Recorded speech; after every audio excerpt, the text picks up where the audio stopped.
어머니, 여름엔 원래 더운 거예요. 에어컨 키지 마세요.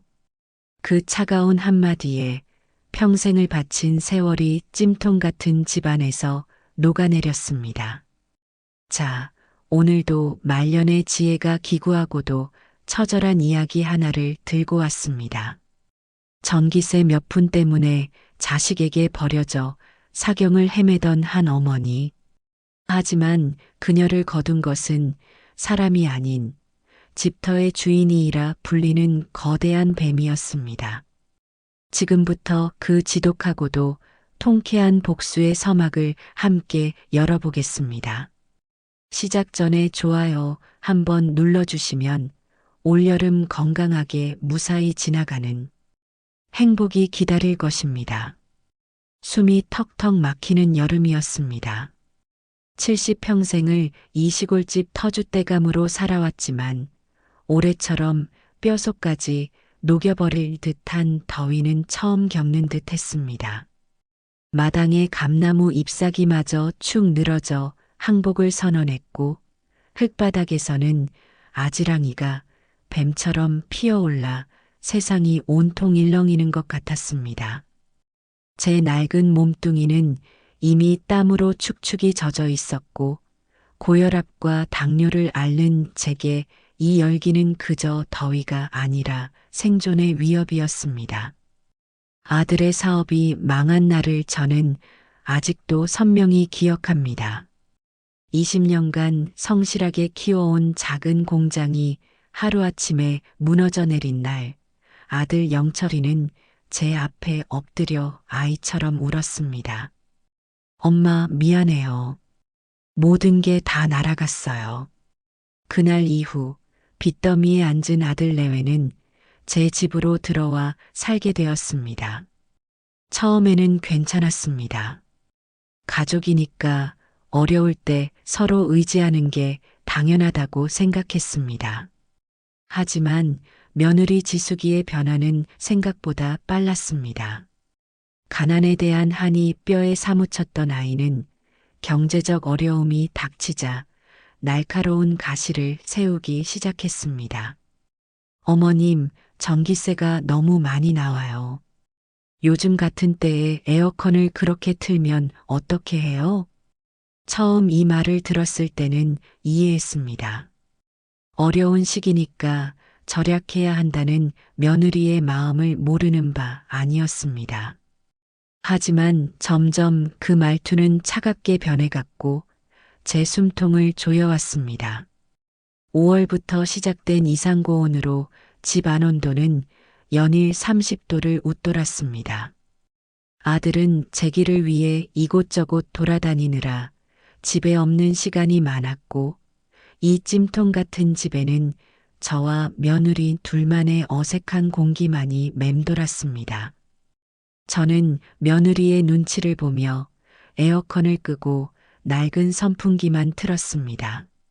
하지만 선풍기 바람은 뜨거운 공기만 휘저을 뿐이었습니다. 숨이 막혔습니다.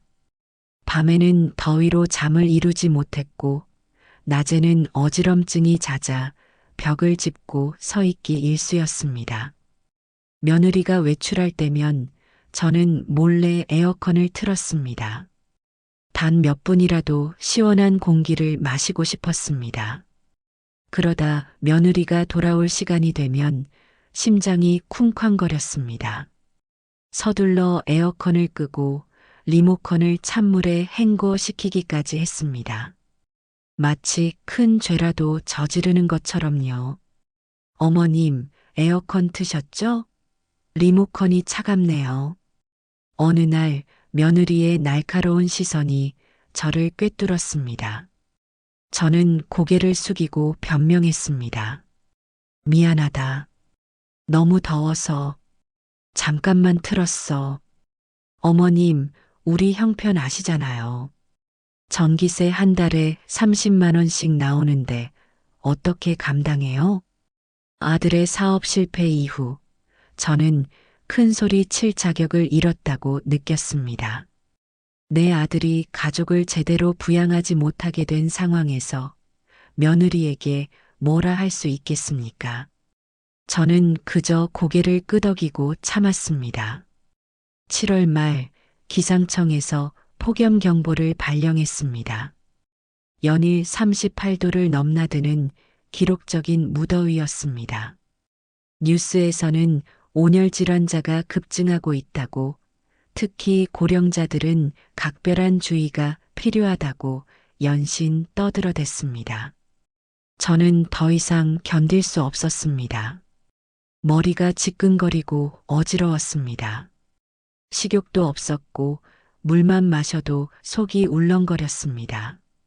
이미 열사병 초기 증상이 나타나고 있었지만 며느리는 여전히 에어컨을 허락하지 않았습니다. 어머님, 부채질이라도 하세요. 옛날 사람들은 다 그렇게 살았잖아요. 그날 오후 며느리는 친구들과 시원한 카페에 가겠다며 화장을 곱게 하고 집을 나섰습니다. 저는 기다렸다는 듯이 에어컨 리모컨을 찾았습니다. 손이 떨렸습니다. 숨이 가빠왔습니다. 리모컨을 눌렀지만 에어컨은 묵묵부답이었습니다. 이상했습니다. 어제까지는 멀쩡했는데.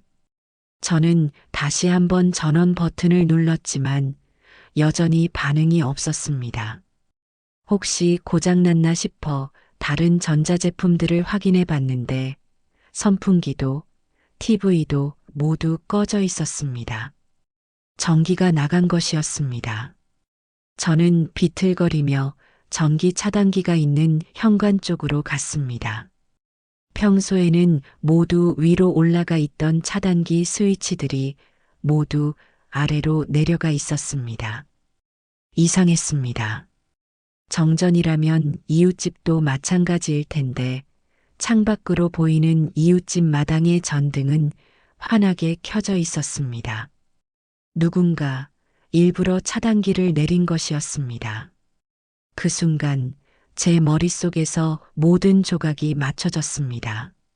며느리였습니다. 제가 몰래 에어컨을 켤 것을 염려해 아예 차단기를 내리고 나간 것이었습니다. 저를 이 찜통 속에 가둬두고 자기는 시원한 카페로 떠난 것입니다. 온몸에서 힘이 빠져나갔습니다. 충격과 배신감에 숨을 쉴 수가 없었습니다. 가슴이 답답하고 심장이 미친 듯이 뛰었습니다. 바닥에 주저앉은 저는 간신히 핸드폰을 꺼내려 했지만 손가락 하나 까딱할 수 없었습니다. 시야가 흐려지고 뜨거운 마룻바닥이 저를 삼키는 듯 했습니다. 이대로 죽는구나. 전기세 몇 푼 아끼려던 며느리 때문에 이 집에서 더위 먹어 죽는구나. 서러움과 분노가 눈물처럼 흘러내렸습니다. 의식이 멀어져 가던 바로 그때였습니다. 뜨겁게 달아오른 제 입술에 차갑고 매끄러운 것이 닿았습니다. 저는 깜짝 놀라 실눈을 떴습니다. 제 눈앞에는 달빛을 받아 은빛으로 서늘하게 빛나는 거대한 구렁이 한 마리가 있었습니다. 그 구렁이는 입에 하얀 서리가 낀 얼음 조각을 물고 와 제 입술에 가만히 대어주고 있었습니다. 저는 본능적으로 얼음을 삼켰습니다. 차가운 기운이 목을 타고 내려가자 흐릿했던 정신이 번쩍 들었습니다. 구렁이는 제게서 조금 떨어져 앉더니 깊이를 알 수 없는 눈으로 저를 빤히 쳐다보았습니다. 그 눈빛은 마치 저를 위로하는 듯 혹은 저에게 무언가를 말하는 듯 했습니다. 그때 대문이 부서져라 열리며 아들 영철이가 뛰어들어왔습니다. 엄마, 괜찮으세요? 엄마. 아들은 현관 바닥에 쓰러져 있는 저를 보고 경악했습니다. 그는 당황해서 119에 신고하려다 어두운 집안을 보고는 곧장 차단기로 달려가 스위치를 올렸습니다. 탁 하는 소리와 함께 집안의 모든 불이 켜지고 멈췄던 선풍기가 윙 소리를 내며 돌기 시작했습니다. 엄마, 왜 차단기가 다 내려가 있어요? 저는 아무 말도 하지 않았습니다. 그저 저를 내려다보는 구렁이를, 그리고 당황한 아들의 얼굴을 번갈아 볼 뿐이었습니다. 제가 죽음의 문턱에 서 있을 때 저를 살린 것은 제 피부치 자식들이 아니라 이 집터에 깃든 이름 모를 뱀이었다는 사실이 제 심장을 얼음처럼 차갑게 만들었습니다. 그날 이후 저는 더 이상 예전의 순박한 노인이 아니었습니다. 제 안의 모든 인내와 연민은 그날의 폭염과 함께 모두 증발해 버렸습니다. 이제 남은 것은 얼음처럼 차갑고 뱀의 비늘처럼 서늘한 분노뿐이었습니다. 그날 밤 마루 밑에서 스르륵 기어나온 은빛 구렁이가 제 발치에 조용히 몸을 말았습니다. 복수의 계약이 맺어진 순간이었습니다. 제가 다시 눈을 떴을 때 세상은 온통 하얀색이었습니다. 코를 찌르는 소독약 냄새와 제 팔뚝을 파고드는 차가운 링거 바늘의 감촉이 제가 살아있음을, 그리고 병원에 와 있음을 알렸습니다. 찜통 같던 집의 열기는 사라지고 서늘하다 못해 한기마저 드는 병실의 공기가 낯설었습니다. 저는 천천히 고개를 돌렸습니다.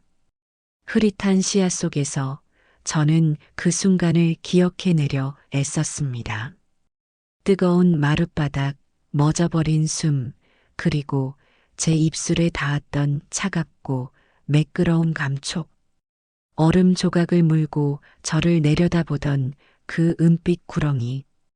그것은 더위에 지쳐 제가 꾼 헛된 꿈이었을까요? 죽음의 문턱에서 본 환각이었을까요? 제 머릿속은 혼란스러웠습니다. 제가 기억하는 마지막 현실은 저를 가두고 떠나버린 며느리의 냉정한 얼굴과 저를 외면한 아들의 무력한 뒷모습이었습니다. 그때였습니다. 닫힌 병실 문 밖에서 소곤거리는 목소리가 들려왔습니다. 제 아들 영철이와 며느리 지숙이의 목소리였습니다. 저는 저도 모르게 숨을 죽였습니다. 그러게 내가 그냥 두라고 했잖아. 엄마가 쓰러지실 줄은 몰랐지. 전기세 때문에 우리가 얼마나 힘든데.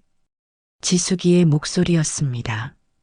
죄책감보다는 억울함과 자기 변명이 가득 섞인 날카로운 속삭임이었습니다. 뭐라고? 차단기를 내가 내렸다고?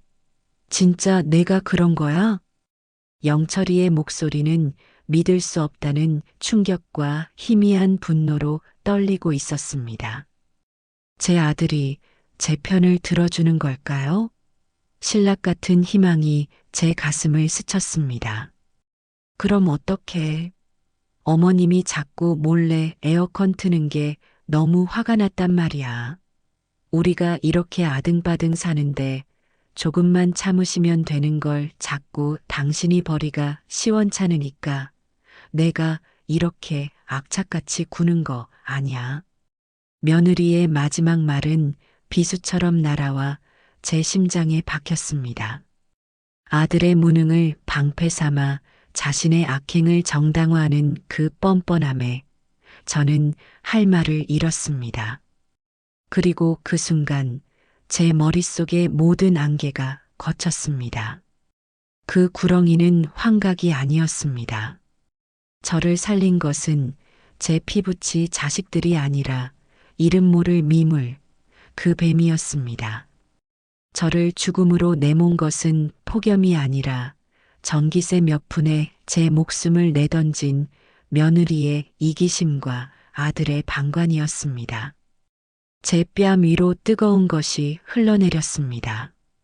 하지만 그 눈물은 서러움의 눈물이 아니었습니다.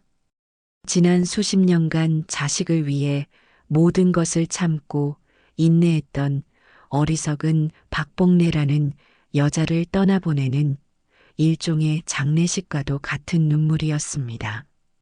눈물이 마른 자리에는 얼음처럼 차갑고 단단한 무언가가 자리 잡기 시작했습니다.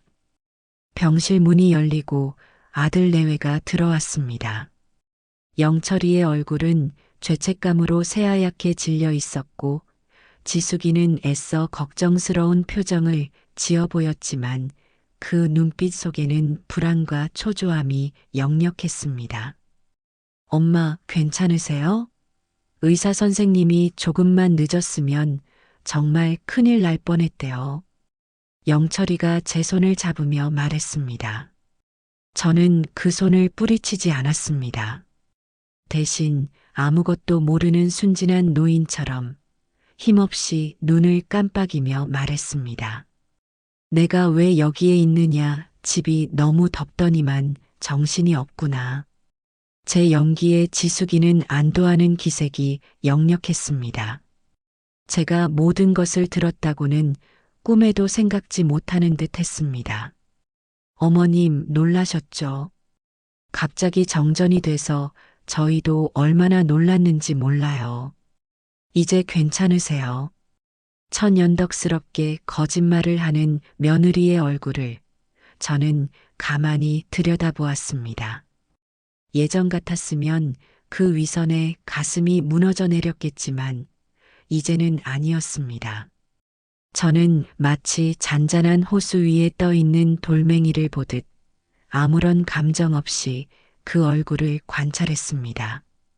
이제부터 저 얼굴 뒤에 숨겨진 모든 것을 하나하나 끄집어낼 것이라 다짐하면서요. 며칠 후 저는 퇴원하여 집으로 돌아왔습니다.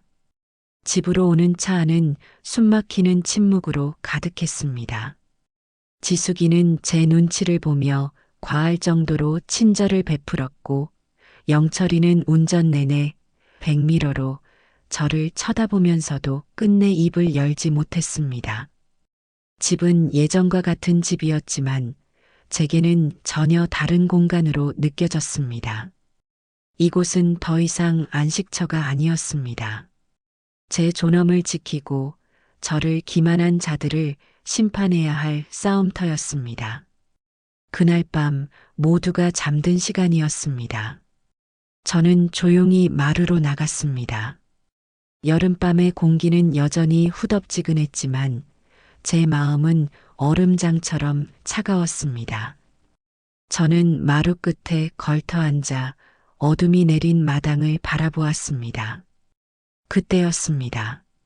마루 밑 어둠 속에서 스르륵 하고 무언가 기어나오는 소리가 들렸습니다. 심장이 내려앉는 대신 이상하게도 차분해졌습니다. 달빛을 받아 은빛 비늘을 서늘하게 빛내며 그 구렁이가 제 앞에 모습을 드러냈습니다. 은비.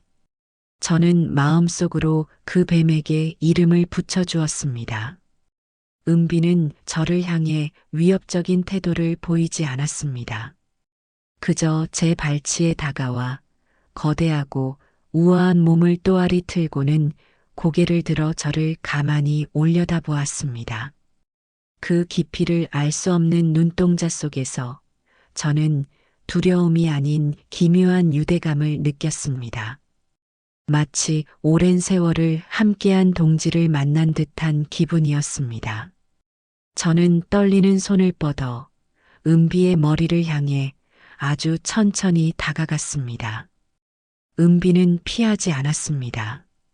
제 손길이 차갑고 매끄러운 비늘에 닿는 순간 제 온몸으로 서늘한 기운이 퍼져나가는 듯 했습니다. 내가 나를 살렸구나.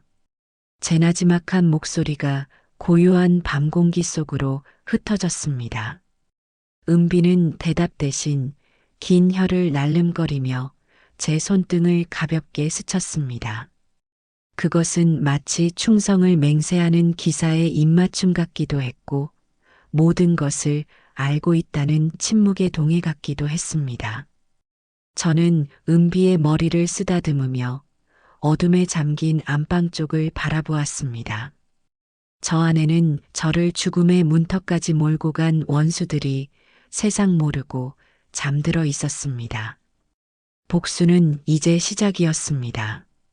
뜨거운 분노가 아닌 얼음처럼 차갑고 뱀처럼 치밀한 복수가 저를 살린 이 신비로운 존재와 함께 저는 저들의 거짓된 평온을 하나씩 무너뜨릴 것입니다.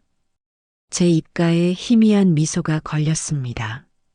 그날 밤 저는 아주 오랜만에 깊은 잠을 잘 수 있었습니다. 제가 쓰러졌던 사건 이후 집안의 공기는 기묘하게 변했습니다. 며느리 지숙이는 제 앞에서 보란 듯이 에어컨을 틀어주었고, 어머님, 덥지 않으세요? 시원한 수박이라도 드실래요? 하며 살갑게 굴었습니다.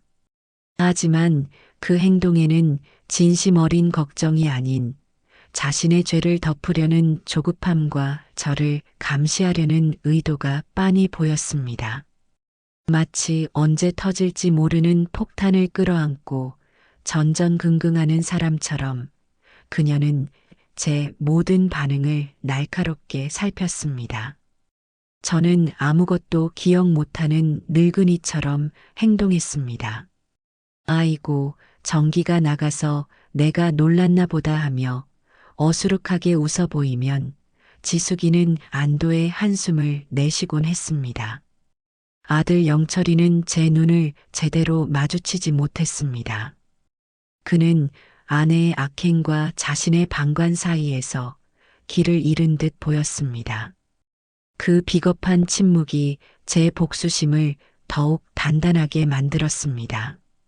복수는 뜨거운 불이 아니라 차가운 얼음으로 해야 하는 법입니다. 서두르지 않고 상대가 눈치채지 못하게 가장 깊은 곳부터 서서히 얼려버려야 했습니다. 제게는 이제 든든한 아군이 있었습니다. 밤마다 제 곁을 지키는 은비는 제 눈과 귀가 되어 주었습니다. 어느 날 오후 지숙이는 외출 준비를 하며 영철이와 통화를 하고 있었습니다. 저는 텃밭에 나가는 척하며 열린 창문 아래에 조용히 쪼그려 앉았습니다. 그러니까 당신은 신경 쓰지 마. 어머님은 아무것도 모르셔. 그냥 늙어서 더위 먹고 쓰러지신 거야. 내가 잘 구슬려서 땅 문제만 해결하면 우리도 이 지긋지긋한 시골 뜨는 거라고.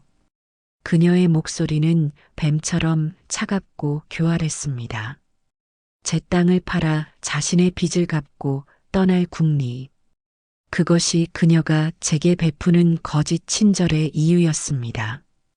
저는 조용히 몸을 일으켜 텃밭의 고추를 땄습니다. 제 손에 들린 붉은 고추가 마치 제 심장에서 타오르는 분노처럼 느껴졌습니다. 그날 밤 모두가 잠든 후 은비가 제게 신호를 보냈습니다. 스르륵 소리를 내며 안방 쪽으로 기어가다 멈춰서서 저를 돌아보았습니다. 저는 조심스럽게 그 뒤를 따랐습니다. 은비는 지숙이와 영철이가 자는 안방 문 앞에서 멈춰 장롱 쪽을 향해 고개를 까딱였습니다. 저는 숨을 죽이고 안방으로 들어갔습니다. 달빛이 창문으로 스며들어 방 안을 희미하게 비추고 있었습니다. 저는 고양이처럼 발소리를 죽여 장롱으로 다가갔습니다. 은비가 알려준 맨 아래 칸, 낡은 이불 더미 밑을 더듬자 손끝에 딱딱한 상자가 걸렸습니다. 상자를 열자 5만 원권 지폐가 빽빽하게 들어차 있었습니다. 지숙이가 몰래 모아둔 비상금이었습니다. 순간 이 돈을 전부 들고 나가 마당에 불태워버리고 싶은 충동이 일었습니다. 하지만 그것은 어리석은 복수일 뿐입니다. 저는 돈뭉치를 들어 올렸습니다. 그리고 품속에서 조심스럽게 무언가를 꺼냈습니다. 그것은 며칠 전 은비가 제게 선물처럼 주고 간 얇고 투명한 허물 조각이었습니다. 저는 그 뱀의 허물 조각을 돈뭉치 맨 위에 가만히 올려놓았습니다. 그리고 상자를 닫고 원래 있던 자리에 그대로 두었습니다. 흔적을 남기지 않고 오직 경고만을 남기는 것. 그것이 제 첫 번째 복수였습니다. 다음 날 아침 지숙이의 얼굴은 평소보다 더 창백했습니다. 식사 내내 힐끔힐끔 제 눈치를 살폈고 손톱을 물어뜯는 버릇이 다시 도져 있었습니다. 그녀가 자신의 비밀을 확인했음을 직감했습니다. 돈은 그대로 있었을 겁니다. 하지만 그 위에 놓인 이질적인 물체, 그 뱀의 허물은 그녀에게 말하고 있었을 겁니다. 나는 너의 가장 깊은 비밀을 알고 있다. 그날 오후 지숙이는 안절부절 못하다 결국 제게 말을 걸어왔습니다. 어머님 혹시 어젯밤에 제 방에 들어오셨어요? 저는 뜨개질을 하던 손을 멈추고 가장 순진무구한 얼굴로 그녀를 올려다보았습니다. 내 방에? 내가 거길 왜 들어가니? 밤새 다리가 쑤셔서 꼼짝도 못했는데. 제 태연한 대답에 지숙이의 얼굴은 더욱 하얗게 질렸습니다. 그녀는 더 이상 묻지 못했습니다. 집안에 자신 외에 누군가 자신의 비밀을 아는 존재가 있다는 사실만으로도 그녀의 영혼은 갉아먹히기 시작한 것입니다. 도둑이 제발 저린다는 말이 바로 이런 것이겠지요. 며칠 뒤 지숙이는 더욱 대담한 행동을 시작했습니다. 부동산 업자를 집으로 끌어들인 것입니다.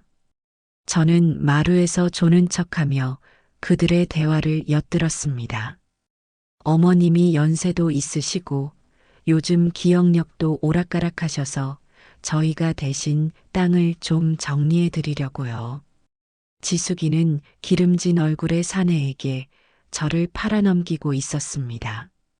사내는 고개를 끄덕이며 서류 몇 장을 내밀었습니다. 인감도장이랑 인감증명서만 있으면 됩니다. 나머지는 제가 알아서 처리해 드리죠. 그들이 떠나고 난 뒤 저는 분노로 온몸이 떨렸습니다. 하지만 저는 감정을 드러내지 않았습니다. 그날 밤 저는 은비와 함께 뒷산으로 향했습니다. 은비는 익숙하게 저를 이끌었고 낡은 돌무덤 옆에 묻혀 있던 낡은 항아리 앞으로 저를 데려갔습니다. 항아리 안에는 기름종이에 곱게 싼 문서가 들어 있었습니다. 돌아가신 제 남편의 유언장이었습니다. 유언장의 내용은 제 기억과 같았습니다. 이 땅은 절대 팔지 말 것이며 만약 자식이 불효하여 어미를 저버리거든 모든 재산을 마을 회관 건립에 기부하라. 저는 유언장을 품에 안았습니다. 이것은 단순한 종이 조각이 아니었습니다. 저를 지켜줄 방패이자 저들을 심판할 칼이었습니다. 이제 판은 제게로 기울기 시작했습니다. 지숙이는 제가 아무것도 모른다고 믿고 제 땅을 집어삼킬 계획에 부풀어 있겠지요. 하지만 그녀는 모를 겁니다. 그녀의 모든 움직임을 독사의 눈으로 지켜보는 존재가 있다는 것을, 그리고 그 독사의 눈은 바로 저라는 것을. 저는 어둠 속에서 서늘하게 웃었습니다. 이제 곧 뱀의 허물 조각이 아닌 진짜 독리를 드러낼 시간이 다가오고 있었습니다. 뱀 허물 사건 이후 지숙이는 눈에 띄게 예민해졌습니다. 마치 집 안 어딘가에 보이지 않는 눈이 자신을 감시하고 있다고 느끼는 사람처럼 그녀는 문득문득 주위를 두리번거렸고 밤에는 작은 소리에도 소스라치게 놀라곤 했습니다. 그녀의 불안은 남편인 영철에게 고스란히 옮겨갔습니다.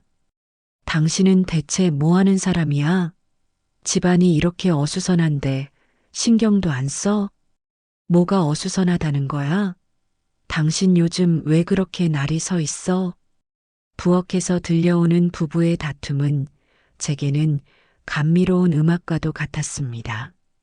저는 마루에 앉아 못 들은 척 콩나물 대가리를 다듬으며 입가에 희미한 미소를 지었습니다. 견고해 보였던 그들의 성에 제가 던진 작은 돌멩이 하나가 이토록 선명한 균열을 만들어내고 있었습니다. 저는 이제 다음 단계로 나아갈 때라고 생각했습니다. 지숙이의 불안을 증폭시켜 그녀 스스로 무너지게 만들어야 했습니다. 제게는 여전히 가장 강력한 무기, 아무것도 모르는 척하는 순진함이 있었습니다. 어느 날 저녁 식사를 마친 후 영철이가 잠시 마당에 나가 있을 때였습니다. 저는 한숨을 푹 쉬며 지숙이에게 말했습니다. 아가, 너희들 사는 게 많이 힘든 모양이구나. 영철이 얼굴에 그늘이 가시질 않으니 내 마음이 영 좋지 않다. 제 걱정스러운 말투에 지숙이는 의심의 눈초리를 거두고 제 말을 경청했습니다. 내가 가진 것이라고는 이 낡은 집이랑 땅떼기밖에 없으니 이걸 팔아서라도 너희 빚 갚는데 보태줘야 할 텐데. 땅이라는 말에 지숙이의 눈이 번쩍 뜨이는 것을 저는 놓치지 않았습니다. 그녀는 기다렸다는 듯이 제 손을 덥석 잡았습니다. 어머님, 정말이세요? 저희야 어머님이 그렇게 해주시면 너무 감사하죠. 그 땅만 정리되면 저희도 다시 일어설 수 있어요. 저는 힘없이 고개를 끄덕이며 말했습니다. 그런데 내 할아버지가 남긴 유언이 마음에 걸려서 그 순간 지숙이의 얼굴에 스쳐 지나가는 실망과 초조함을 저는 똑똑히 보았습니다. 그녀는 제 유언 타령이 그저 늙은이의 변덕이나 고집이라고 생각했을 겁니다. 저는 그녀가 스스로 덫으로 걸어 들어오도록 아주 맛있는 미끼를 던져준 셈이었습니다. 며칠 뒤 예상대로 그 기름진 얼굴의 부동산 업자가 다시 집을 찾아왔습니다. 지숙이는 저를 안방에 밀어넣고는 어머님은 잠시 쉬셔야 해서요라며 그와 거실에서 이야기를 나눴습니다. 저는 문에 귀를 바짝 대고 그들의 대화를 엿들었습니다. 유언장 같은 건 걱정 마십시오. 요즘 세상에 그런 게 법적 효력이 있겠습니까? 할머님이 그냥 기억력도 없으시고 판단력이 흐리시다고 병원에서 진단서 한 장만 받아오면 자식인 사장님 내외가 재산 처분하는 건 일도 아닙니다. 그들의 목소리는 제 심장을 얼음 송곳으로 찌르는 듯 했습니다. 저를 정신병자로 만들어 제 모든 것을 빼앗으려는 계획. 인간이 어디까지 악해질 수 있는지 저는 똑똑히 보고 듣고 있었습니다. 그들이 떠나고 난 뒤 저는 조용히 제 방으로 들어갔습니다. 그리고 장롱 깊숙한 곳에서 남편의 유언장을 꺼내 들었습니다. 이제 이 유언장을 가장 효과적으로 사용할 방법을 찾아야 했습니다. 그날 밤 저는 은비의 도움을 받기로 했습니다. 은비는 어느새 제 마음을 읽는 듯 했습니다. 제가 유언장을 들고 마루에 앉아 있자 스르륵 다가와 제 무릎에 머리를 기댔습니다. 저는 은비의 머리를 쓰다듬으며 나지막이 말했습니다. 은비야, 저것들이 나를 미친 사람으로 만들려고 하는구나. 내가 어떻게 해야 할까? 은비는 제 말을 알아듣기라도 한 듯 몸을 일으켜 마당으로 나갔습니다. 그리고는 며칠 전 그 부동산 업자가 담배를 피우며 서성이다간 감나무 아래로 향했습니다. 은비는 흙바닥에 떨어진 무언가를 입에 물고 제게로 돌아왔습니다. 그것은 다름 아닌 그 업자의 이름과 전화번호가 적힌 명함이었습니다. 그는 자신의 흔적을 보란 듯이 남기고 갔던 것입니다. 저는 그 명함을 받아들었습니다. 심장이 다시 뛰기 시작했습니다. 이것이 바로 실말이었습니다. 다음 날 저는 아들 영철이가 출근 준비를 하는 것을 지켜보았습니다. 그는 여전히 아내와 냉전 중인지 얼굴이 굳어 있었습니다. 저는 그의 양복 상의가 걸려있는 의자 근처를 서성이다가 실수로 손에 들고 있던 반지꼬리를 떨어뜨렸습니다. 실과 바늘, 그리고 그 명함이 바닥에 흩어졌습니다. 아이고, 늙으면 손에 힘이 없어서 제가 허리를 숙여 그것들을 줍는 동안 영철이의 시선이 바닥에 떨어진 명함에 꽂혔습니다. 대박 부동산 컨설팅, 대표 김만수. 그는 의아한 표정으로 명함을 주워들었습니다. 엄마, 이게 왜 여기에 있어요? 아, 그게 며칠 전에 웬 남자가 집에 찾아와서 주고 가더구나. 땅 팔 생각 없냐고 묻길래 됐다고 돌려보냈는데. 저는 아무것도 모른다는 듯 순진하게 대답했습니다. 영철이는 명함을 뒤집어 보더니 얼굴이 딱딱하게 굳었습니다. 그는 아무 말 없이 명함을 자신의 주머니에 쑤셔 넣고는 집을 나섰습니다. 그의 뒷모습을 보며 저는 알 수 있었습니다. 의심의 씨앗은 이제 막 싹을 틔웠습니다. 아내는 땅을 팔자고 하고 처음 보는 부동산 업자의 명함이 집안에서 발견되고 어머니는 아무것도 모른다고 하고 이 부자연스러운 상황 속에서 영철이는 스스로 진실을 찾아 헤매게 될 것입니다. 저는 이제 지숙이와 영철이 두 사람 모두를 제 손바닥 위에 올려놓았습니다.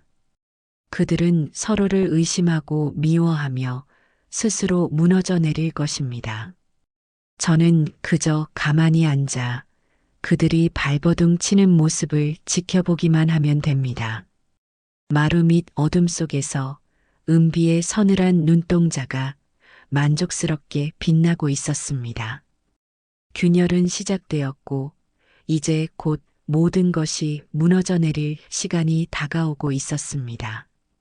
아들 영철이가 부동산 명함을 주워간 이후 집안의 공기는 팽팽하게 당겨진 활시위 같았습니다. 영철이는 말이 없어졌고 지숙이는 그런 남편의 침묵에 더욱 불안해하며 안절부절 못했습니다. 그들은 같은 공간에 있으면서도 서로를 향해 투명한 벽을 쌓고 그 벽 너머로 의심과 경계의 눈빛만을 주고받았습니다. 저는 그들의 위태로운 관계를 지켜보며 제 계획이 차질 없이 진행되고 있음을 확인했습니다. 지숙이는 제게 더욱 집요하게 파고들었습니다. 그녀는 이제 제가 정말로 기억력이 오락가락하는지 판단력이 흐려졌는지를 시험하기 시작했습니다. 어머님, 지난번에 제가 드린 용돈 어디에 두셨어요? 잘 갖고 계시죠? 어머님, 오늘이 며칠인지 아세요? 영철이 아빠 생일이 다음 주인데 기억하고 계시죠? 저는 그녀의 의도를 꿰뚫어 보면서도 능청스럽게 연기했습니다. 때로는 날짜를 틀리게 말하고 때로는 물건을 둔 곳을 기억 못하는 척하며 고개를 갸웃거렸습니다. 제 어수룩한 연기에 지숙이는 안도하는 한편 자신의 계획에 대한 확신을 키워가는 듯 했습니다. 그녀는 제가 정말로 망가져가고 있다고, 그래서 자신이 저를 대신해 모든 것을 정리해 주어야 할 의무가 있다고 믿기 시작한 것입니다. 그녀의 확신이 커져갈수록 그녀의 행동은 더욱 대담해졌습니다. 어느 날 오후 저는 텃밭에 나가는 척하며 집을 나섰습니다. 그리고는 담벼락에 몸을 숨기고 집을 지켜보았습니다. 얼마 지나지 않아 그 기름진 얼굴의 부동산 업자 김만수가 다시 나타났습니다. 그는 지숙이와 함께 집 안으로 들어가는 대신 뒷산으로 향했습니다. 저는 직감했습니다. 그들이 제 땅을 직접 보러 간 것이라는 것을. 저는 그들의 뒤를 밟고 싶었지만 늙은 제 걸음으로는 어림도 없는 일이었습니다. 그때 제 발치에 있던 은비가 스르륵 소리를 내며 그들의 뒤를 쫓기 시작했습니다. 은비는 마치 제 분신처럼 제 눈과 귀가 되어 그들의 비밀스러운 회동 속으로 스며들었습니다. 저는 초조하게 은비를 기다렸습니다. 1시간이 지났을까 은비가 풀숲에서 모습을 드러냈습니다. 그리고는 제 앞에 무언가를 툭 떨어뜨렸습니다. 그것은 진흙이 묻은 작은 녹음기였습니다. 저는 깜짝 놀라 녹음기를 집어들었습니다. 이런 물건을 어디서 구했는지 알 수는 없었지만 은비가 제게 전해주려는 것이 무엇인지는 분명했습니다. 저는 조심스럽게 녹음기의 재생 버튼을 눌렀습니다. 지지직거리는 소음과 함께 지숙이와 김만수의 목소리가 흘러나왔습니다. 바로 이쪽입니다. 마을이랑도 가깝고 곧 개발 계획 발표만 나면 땅값이 2배는 뛸 자리죠. 좋구먼. 서류 준비는 다 돼갑니까? 할머니 진단서 말이에요. 네, 제가 아는 병원에 얘기해뒀어요. 의사 선생님도 저희 사정 딱하게 여기셔서 잘 도와주시기로 했고요.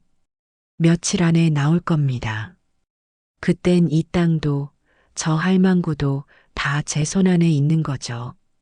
지숙이의 목소리에는 탐욕과 승리감에 찬 웃음소리가 섞여 있었습니다.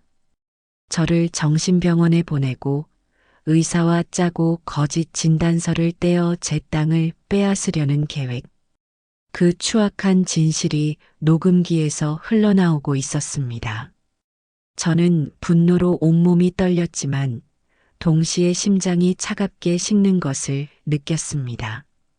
이제 저들의 죄를 증명할 가장 확실한 증거가 제 손에 들어온 것입니다. 저는 녹음기를 품에 깊숙이 숨겼습니다. 그리고 남편의 유언장을 다시 꺼내 들었습니다. 이제 이 2가지를 어떻게 사용해야 할지 밤새 고민했습니다. 저들의 계획대로 제가 정신병원에 끌려가기 전에 이 모든 것을 세상에 알려야 했습니다. 다음 날 저는 마을에서 가장 발이 넓고 입이 무거운 최 씨 할아버지를 찾아갔습니다. 최 씨 할아버지는 돌아가신 제 남편과 막역한 사이였고 제가 겪는 어려움을 어렴풋이 눈치채고 있던 유일한 사람이었습니다. 저는 최 씨 할아버지에게 모든 것을 털어놓았습니다.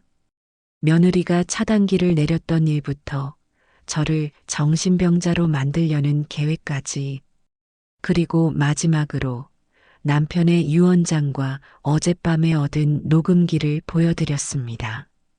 최 씨 할아버지는 녹음 내용을 듣고는 얼굴이 흑빛으로 변했습니다. 그는 주먹으로 마루를 내리치며 분노했습니다. 이런 천하에 몹쓸 것들을 봤나? 복내 자네가 평생을 어떻게 살았는데. 저는 눈물을 글썽이며 그의 손을 잡았습니다.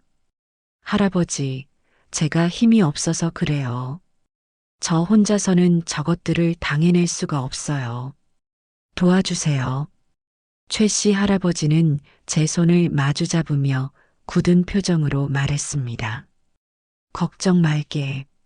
자네 남편이 어떤 사람이었는데 이 마을 사람들 다 자네 남편한테 신세 한 번씩은 진 사람들이야. 내가 가만히 있지 않을 걸세. 그의 말에 저는 비로소 한 줄기 빛을 보는 듯 했습니다. 저는 더 이상 혼자가 아니었습니다. 제 뒤에는 이 땅이 기억하는 남편의 세월과 그 세월을 함께한 마을 사람들이 있었습니다. 며칠 뒤 지숙이는 의기양양한 얼굴로 제게 서류 몇 장을 내밀었습니다. 어머님, 병원에 한번 가보셔야겠어요. 요즘 기억도 자꾸 깜빡하시고 저희가 걱정돼서요. 그냥 간단한 검사만 받으시면 돼요. 그녀의 손에 들린 것은 병원 예약증이었습니다. 저를 정신병원에 보내기 위한 첫 단계가 시작된 것입니다. 저는 속으로 코웃음을 치며 가장 가엾고 힘없는 표정을 지어 보였습니다. 내가 병원에 가야 할 만큼 아픈 거냐? 그럼요, 어머님. 다 어머님 건강을 위해서 그러는 거예요. 지숙이는 제 어깨를 감싸며 위선적인 미소를 지었습니다. 그녀는 자신의 승리를 확신하고 있었습니다. 하지만 그녀는 몰랐습니다. 그녀가 파놓은 함정은 결국 그녀 자신이 빠지게 될 것이라는 것을, 그리고 그 함정의 입구에서 저는 마을 사람들과 함께 그녀를 기다리고 있을 것이라는 것을. 땅이 기억하는 진실은 결코 거짓에 묻히지 않는 법이니까요. 며느리 지숙이가 예약했다는 병원에 가는 날이 밝았습니다. 그날 아침 집안의 공기는 폭풍 전야처럼 고요했습니다. 지숙이는 평소보다 더 정성스럽게 화장을 하고 가장 값비싸 보이는 옷을 꺼내 입었습니다. 마치 큰 계약을 성사시키러 가는 사업가처럼 그녀의 얼굴에는 비장함과 탐욕스러운 기대감이 동시에 서려 있었습니다. 아들 영철이는 어두운 표정으로 말없이 식탁에 앉아 있었습니다. 그는 아내가 꾸미는 일이 무엇인지 어렴풋이 짐작하면서도 차마 막지 못하는 자신의 무력감에 짓눌려 있는 듯 보였습니다. 어머님, 준비 다 되셨어요? 늦으면 안 돼요. 지숙이가 제 방문을 열며 재촉했습니다. 저는 가장 낡고 초라한 옷을 꺼내 입고 힘없이 그녀를 따라 나섰습니다. 차에 오르는 내내 다리가 후들거리는 척, 어지러운 척 연기하는 것을 잊지 않았습니다. 백미러에 비친 지숙이의 입가에는 만족스러운 미소가 걸려 있었습니다. 그녀는 제가 완전히 자신의 통제하에 들어왔다고 확신하는 듯 했습니다. 우리가 향한 곳은 시내의 작은 신경정신과 의원이었습니다. 지숙이가 미리 손을 써둔 그녀의 편이 되어줄 바로 그곳이었습니다. 병원에 들어서자 인상 좋은 얼굴을 한 의사가 우리를 맞았습니다. 어머님, 이쪽으로 앉으시죠. 따님이 걱정이 많으시던데 어디가 불편하신지 한번 말씀해 보세요. 의사는 저를 보지도 않고 지숙이를 따님이라 칭하며 말을 건넸습니다. 모든 것이 계획대로 짜여진 연극이었습니다. 지숙이는 기다렸다는 듯 준비해온 거짓말들을 쏟아내기 시작했습니다.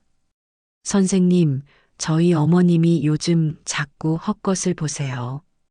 밤에 혼자 마루에 나가서 누구랑 대화를 하시는 것 같기도 하고 물건을 어디 뒀는지 하루에도 몇 번씩 잊어버리세요. 얼마 전에는 갑자기 집 차단기를 다 내리고 쓰러지셔서 큰일 날 뻔했다니까요.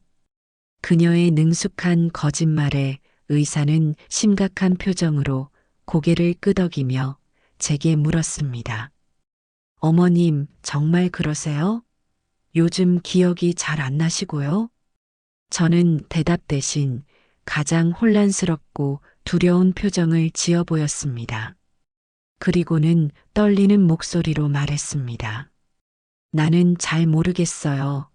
그냥 머리가 아프고 어지러워요. 제 연기에 의사와 지숙이는 만족스러운 눈빛을 교환했습니다. 이제 거짓 진단서를 발급하고 저를 금치산자로 만들어 모든 것을 빼앗는 일만 남았다고 생각했겠지요. 의사가 진단서를 쓰기 위해 펜을 드는 순간이었습니다. 잠깐만요, 선생님. 진료실 문이 열리며 최 씨 할아버지가 들어섰습니다. 그의 뒤로는 마을 이장님과 부녀회장님, 그리고 동네 어른 몇 분이 굳은 표정으로 서 있었습니다. 갑작스러운 상황에 지숙이와 의사는 당황해서 얼굴이 하얗게 질렸습니다. 아니, 어르신들은 여길 어쩐 일로? 지숙이가 말을 더듬으며 묻자 최 씨 할아버지가 지팡이로 바닥을 쿵 내리치며 소리쳤습니다. 이년아, 내가 사람의 탈을 쓰고 어찌 이런 짓을 할 수 있단 말이냐? 최 씨 할아버지는 품속에서 제가 건넨 녹음기를 꺼내 들었습니다. 그리고는 재생 버튼을 눌렀습니다. 진료실 안에는 지숙이와 부동산 업자 김만수가 나눴던 추악한 대화가 고스란히 울려 퍼졌습니다. 의사 선생님도 저희 사정 딱하게 여기셔서 잘 도와주시기로 했고요. 며칠 안에 나올 겁니다. 그땐 이 땅도 저 할망구도 다 제 손 안에 있는 거죠. 자신의 목소리가 흘러나오자 지숙이의 얼굴에서 핏기가 완전히 가셨습니다. 그녀는 사색이 되어 뒷걸음질 쳤습니다. 의사 역시 얼굴이 파랗게 질려 어쩔 줄 몰라 했습니다. 이게 다 무슨 오해입니다. 저는 모르는 일입니다. 의사가 변명하려 했지만 이장님이 앞으로 나서며 그의 멱살을 잡을 듯이 소리쳤습니다. 오해? 의사라는 양반이 돈 몇 푼에 양심을 팔아먹어? 이 녹음기 경찰서에 그대로 가져갈 것이요. 모든 것이 아수라장이 된 그 순간 저는 조용히 자리에서 일어났습니다. 그리고는 제 품속에 고이 간직했던 남편의 유언장을 꺼내 들었습니다. 이것은 제 남편의 유언장입니다. 제 차분하고 또렷한 목소리에 소란스럽던 진료실이 순간 조용해졌습니다. 저는 천천히 유언장의 내용을 읽어 내려갔습니다. 이 땅은 절대 팔지 말 것이며 만약 자식이 불효하여 어미를 저버리거든 모든 재산을 마을 회관 건립에 기부하라. 유언장 낭독이 끝나자 지숙이는 완전히 이성을 잃었습니다. 그녀는 제게 달려들며 악을 썼습니다. 거짓말. 다 거짓말이야. 저 노망난 할망구 때문에 내 인생을 망쳤어. 그녀의 손이 제 멱살을 잡으려는 순간이었습니다. 진료실 문 밖에서 모든 것을 지켜보고 있던 아들 영철이가 뛰어들어와 그녀의 팔을 붙잡았습니다. 그만해. 당신 정말 미쳤어? 영철이의 얼굴은 충격과 분노, 그리고 참을 수 없는 수치심으로 일그러져 있었습니다. 그는 자신의 어머니를 정신병원에 보내려던 아내의 추악한 계획과 그 모든 것을 알면서도 방관했던 자신의 비겁한 모습을 정면으로 마주하게 된 것입니다. 그때 진료실 창밖에서 무언가 스르륵 움직이는 것이 보였습니다. 햇빛을 받아 은빛으로 빛나는 거대한 몸체, 은비였습니다. 은비는 창틀에 머리를 기대고 이 모든 상황을 고요히 지켜보고 있었습니다. 마치 이 연극의 마지막을 장식하는 심판자처럼. 지숙이는 영철이의 손을 뿌리치고 바닥에 주저앉아 울부짖었습니다. 하지만 그 누구도 그녀를 동정하지 않았습니다. 그녀가 쌓아 올린 거짓의 성은 완전히 무너져 내렸고 판은 완벽하게 뒤집혔습니다. 저는 무너져 내린 며느리와 망연자실한 아들을 차가운 눈으로 내려다보았습니다. 이제 심판의 시간만이 남아 있었습니다. 제 길고 긴 복수의 서막이 끝나고 드디어 마지막 장이 시작되고 있었습니다. 병원에서의 소동은 한편의 연극처럼 막을 내렸습니다. 모든 진실이 담긴 녹음기와 남편의 유언장 앞에서 지숙이의 거짓말은 설 자리를 잃었습니다. 그녀는 더 이상 발악하지 않았습니다. 그저 텅 빈 눈으로 바닥만 내려다볼 뿐이었습니다. 그녀의 세계가 한순간에 무너져 내린 사람의 얼굴이었습니다. 집으로 돌아오는 차 안은 죽음과도 같은 침묵이 흘렀습니다. 운전대를 잡은 아들 영철이의 어깨는 축 처져 있었고 그는 차마 제 얼굴을 돌아보지 못했습니다. 지숙이는 뒷좌석 구석에 몸을 만 채 창밖만 하염없이 바라보고 있었습니다.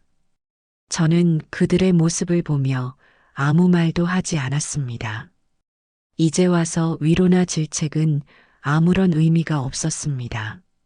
심판은 조용히 그리고 철저하게 이루어져야 했습니다.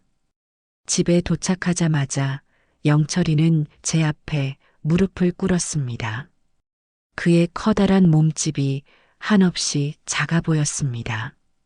엄마, 제가 다 잘못했어요.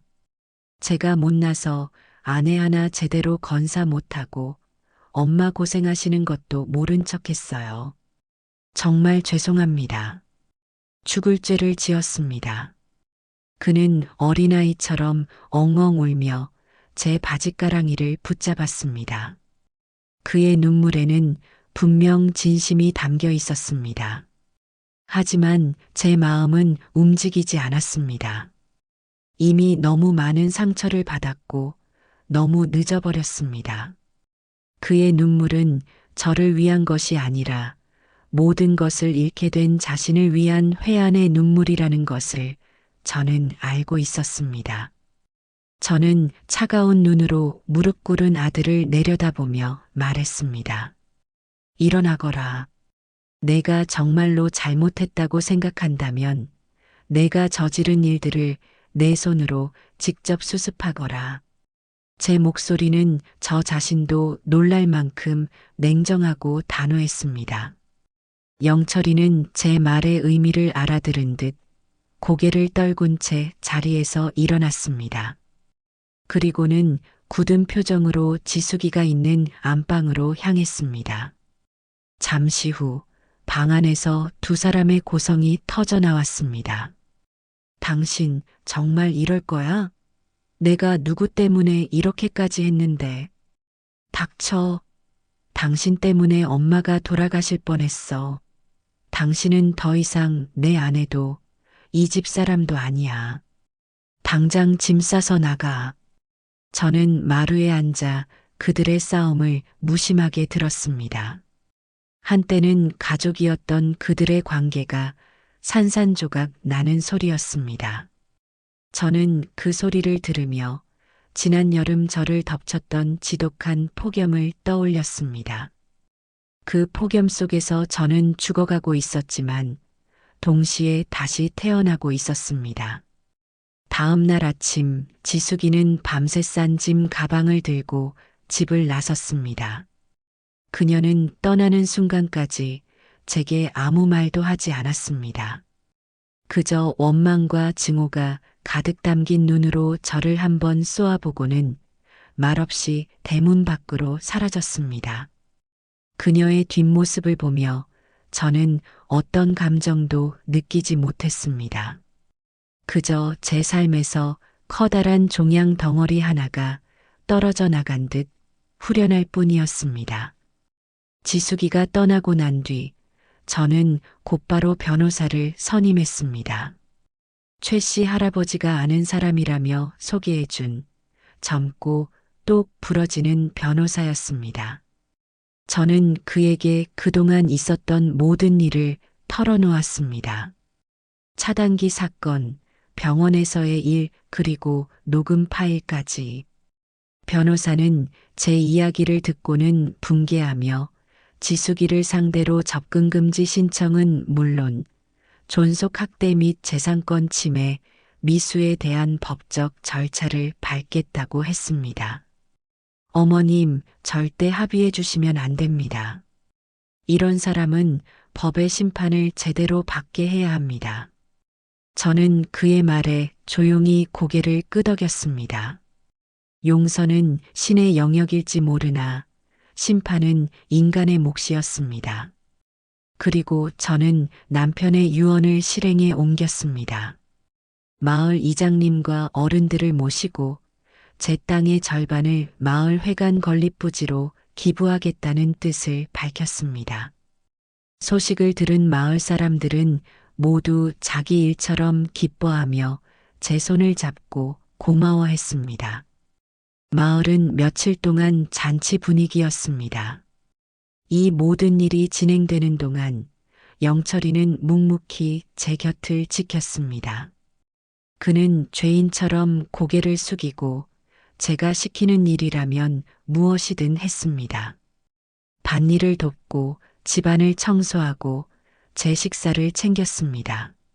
하지만 우리 사이에는 보이지 않는 깊은 강이 흐르고 있었습니다. 그는 저를 어머니라 불렀지만 저는 그를 예전처럼 살갑게 아들이라 부를 수 없었습니다. 깨진 그릇은 다시 붙일 수 없는 법입니다. 어느 날 저녁 영철이가 조심스럽게 제게 물었습니다. 엄마 저를 용서하실 수 없으시죠? 저는 뜨개질하던 손을 멈추고 그의 얼굴을 가만히 바라보았습니다. 그의 얼굴에는 지난 몇 달간의 고통과 후회가 깊은 주름으로 새겨져 있었습니다. 용서는 내가 하는 것이 아니다, 영철아. 내가 평생을 두고 내 자신에게 구해야 하는 것이지. 내가 저지른 잘못의 무게를 잊지 않고 살아가는 것, 그것이 내가 받아야 할 벌이고 내가 해야 할 속죄다. 제 말에 영철이는 더 이상 아무것도 묻지 못하고 조용히 눈물을 흘렸습니다. 그날 밤 저는 홀로 마루에 앉아 밤하늘을 바라보았습니다. 길고 길었던 심판의 날이 저물고 있었습니다. 제 곁에는 어느새 다가온 은비가 고요히 몸을 말고 있었습니다. 저는 은비의 차갑고 매끄러운 비늘을 쓰다듬으며 나지막이 속삭였습니다. 이제 다 끝난 것 같구나. 은비는 대답 대신 제 손등에 머리를 가만히 기댔습니다. 그 온기가 지난 세월 제가 잃어버렸던 모든 것을 위로해 주는 듯 했습니다. 복수는 끝났지만 제 삶은 아직 끝나지 않았습니다. 이제 저는 오롯이 저 자신을 위한 삶을 살아갈 것이었습니다. 지숙이가 떠나고 법적인 절차들이 하나둘 마무리되면서 집안에는 오랜만에 평온이 찾아왔습니다. 지독했던 폭염은 어느새 물러가고 아침 저녁으로는 서늘한 바람이 마루를 감싸고 돌았습니다. 하늘은 거짓말처럼 높고 푸르렀고 마당의 감나무에는 주황빛 감들이 탐스럽게 익어가고 있었습니다. 계절은 그렇게 아무 일 없었다는 듯이 순리대로 흘러가고 있었습니다. 며느리 지숙이는 결국 법의 심판을 받았습니다. 접근금지 명령과 함께 존속학대에 대한 혐의가 인정되어 집행유예를 선고받았다는 소식을 변호사를 통해 전해 들었습니다. 그녀가 친정으로 돌아가 칩거하고 있다는 소문도 들려왔지만 제 마음에는 더 이상 어떤 파문도 일지 않았습니다. 그녀는 이제 제 삶과 아무런 관련이 없는 그저 스쳐 지나간 악연일 뿐이었습니다. 아들 영철이는 여전히 제 곁에 머물렀습니다. 그는 예전처럼 허황된 사업을 꿈꾸는 대신 묵묵히 흙을 만졌습니다. 새벽같이 일어나 밭에 나가고 서툰 솜씨로 낡은 집을 수리했습니다.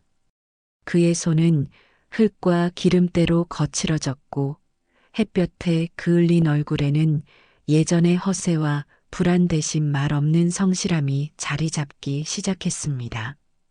우리는 많은 대화를 나누지 않았습니다. 하지만 함께 밥을 먹고 함께 밭을 메고 함께 저녁 노을을 바라보는 시간이 쌓여갔습니다.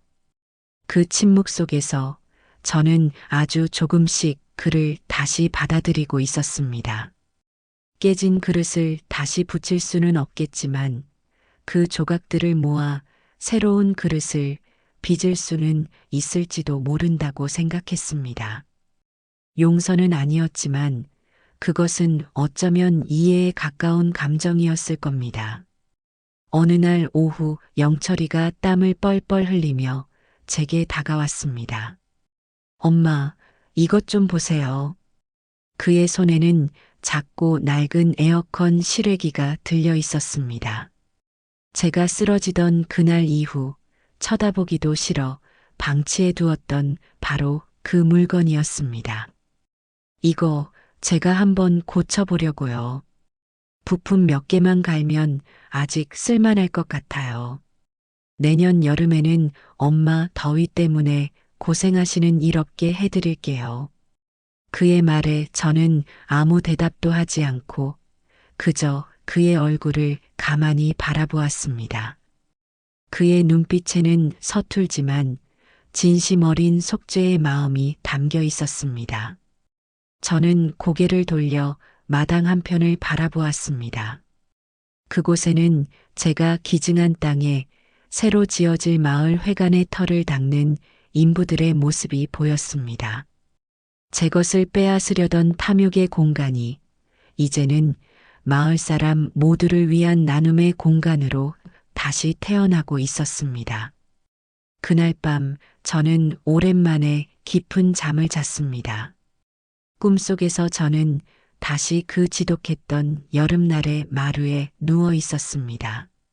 숨이 막히고 의식이 흐려지고 죽음의 그림자가 저를 덮쳐오던 바로 그 순간 제 입술에 차가운 얼음 조각이 닿았습니다. 눈을 뜨자 은빛 구렁이가 저를 내려다보고 있었습니다. 하지만 꿈속의 저는 더 이상 두렵거나 놀라지 않았습니다. 오히려 반가운 마음에 손을 뻗어 그 차가운 비늘을 쓰다듬었습니다. 고맙다. 내 덕에 내가 살았다. 제 말에 구렁이는 고개를 들어 붉게 물든 저녁 노을이 비치는 하늘을 향해 스르륵 기어갔습니다. 그리고는 한 줄기 빛처럼 사라져 버렸습니다. 잠에서 깨어났을 때 제 뺨에는 눈물 자국이 선명했습니다. 저는 조용히 마루로 나갔습니다. 달빛이 환하게 쏟아지는 마당에는 아무것도 없었습니다. 마루 밑도 장독대 뒤도 그 어디에도 은비의 모습은 보이지 않았습니다. 마치 제 꿈속에서처럼 은비는 자신의 소명을 다하고 원래 있던 곳으로 돌아간 듯 했습니다. 서운한 마음보다는 감사한 마음이 더 컸습니다. 은비는 제게 복수의 힘뿐만 아니라 제 자신을 되찾을 용기를 주었습니다. 짓밟혔던 존엄을 바로 세우고 제 삶의 주인이 되는 법을 가르쳐 주었습니다. 저는 툇마루에 걸터앉아 시원한 가을밤의 공기를 깊이 들이마셨습니다. 그때 영철이가 따뜻한 수정과 한 잔을 들고 제 곁에 와 앉았습니다. 엄마, 잠 안 오세요? 그래. 바람이 좋아서. 우리는 말없이 나란히 앉아 수정과를 마셨습니다. 계피의 알싸한 향과 꿀의 달콤함이 입안에 퍼졌습니다.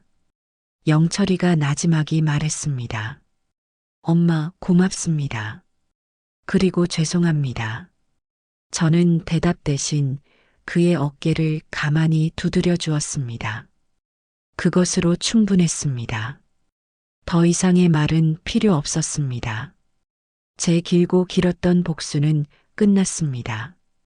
하지만 그것은 파괴와 증오로 끝나는 복수가 아니었습니다. 모든 것이 무너져 내린 폐허 위에서 저는 새로운 관계의 씨앗을 발견했고 제 삶의 존엄을 되찾았습니다. 저는 비로소 제 자신을 용서할 수 있게 되었습니다. 저는 텅 빈 마당을 바라보며 나지막이 속삭였습니다. 고맙다, 은비야. 내 덕에 올여름 아주 시원하게 보냈다. 제 목소리는 서늘한 가을 바람을 타고 멀리 멀리 퍼져나갔습니다. 이제 저는 더 이상 두렵지 않았습니다. 다가올 겨울의 추위도 다시 찾아올 여름의 더위도 저는 제 삶을 얼음처럼 차가운 지혜로 그리고 여름 햇살처럼 뜨거운 열정으로 살아갈 것입니다. 오롯이 나 자신을 위해서. 여러분은 이 이야기를 어떻게 보셨나요? 전기세 몇 푼에 목숨을 위협받던 한 노모가 뱀의 지혜를 빌려 펼친 서늘한 복수극이 통쾌하셨나요? 아니면 모든 것을 제자리로 돌려놓은 뒤 텅 빈 마루에 홀로 앉아 가을바람을 맞는 그녀의 모습에서 지울 수 없는 깊은 쓸쓸함을 느끼셨나요? 가족이라는 이름으로 사람에게 받은 깊은 상처는 때로 사람이 아닌 거대한 자연과 말없는 생명에게서 치유받기도 하는 모양입니다. 뱀이 물어다 준 얼음 한 조각으로 다시 뛰기 시작한 어머니의 심장. 그 차가운 복수의 끝에서 그녀가 마지막으로 찾은 것은 과연 진정한 평화였을까요? 아니면 또 다른 이름의 공허함이었을까요? 여러분의 생각이 궁금합니다. 댓글로 여러분의 마음속에 남은 감상을 자유롭게 남겨주세요. 오늘 이야기가 여러분의 마음에 작은 파문이라도 일으켰다면, 그리고 앞으로 이어질 또 다른 인생의 지혜가 궁금하시다면, 구독과 좋아요로 조용한 응원을 보내주시면 제게는 큰 힘이 됩니다. 결국 모든 것은 제자리로 돌아가는 법입니다. 뿌린 대로 거두고 버린 것은 언젠가 버림받게 되지요. 지금까지 말년의 지혜였습니다. 다음 이야기에서 또 다른 삶의 한 페이지를 함께 넘겨보겠습니다. 감사합니다.